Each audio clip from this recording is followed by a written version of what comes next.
Hello fellow creatives, thank you for tuning in. So Midjourney has gone through a lot of changes. It is currently on version 5.1 and the devs mentioned that version 5.1 has a higher coherence, is more accurate to text prompts, has fewer unwanted borders or text artifacts, and has improved sharpness. 5.1 is the default, but if you want to see if you have it on, just type /settings like this.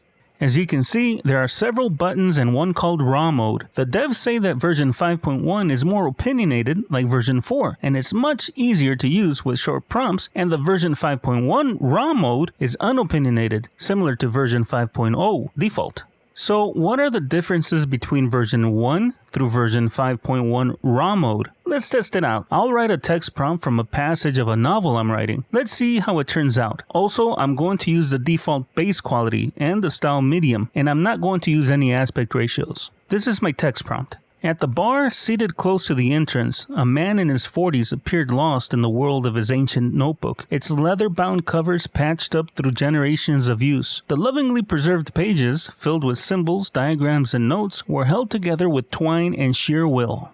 I used the same prompt with version 1 all the way through Niji 5 because I was feeling a little adventurous. So I typed /settings and clicked on version 1 first. Then I added my text prompt and pressed enter. Then I clicked on version 2 and did the same thing for each version until I reached Niji 5. Let's see what happens with each render.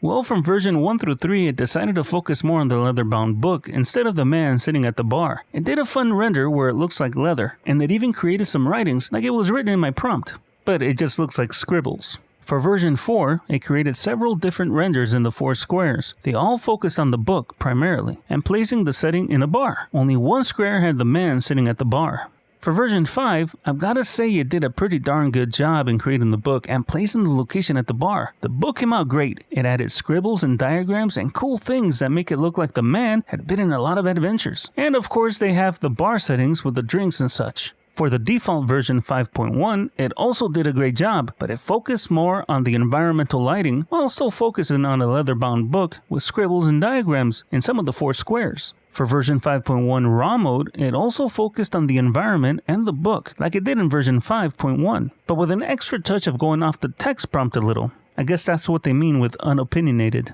Now, let's see what happens with Niji 4. Now, the Niji mode is mainly for creating anime or manga style renders, but as you can see here, it created something similar to what version 4 created. It focused more on the book and the bar setting. It did a great job. This is what Niji 5 looks like. It focused more on the man sitting at the bar, which was the primary thing written in my prompt. The bar location is there, along with the drinks and the bottles, and as well as the leather-bound book with scribbles and such. It did a great job. I could have gone further by describing the man at the bar. The render just created a guy in his 40s. If I would have described him further, I think I would have gotten a different render close to what I wrote. So what do you think of the version so far from Midjourney?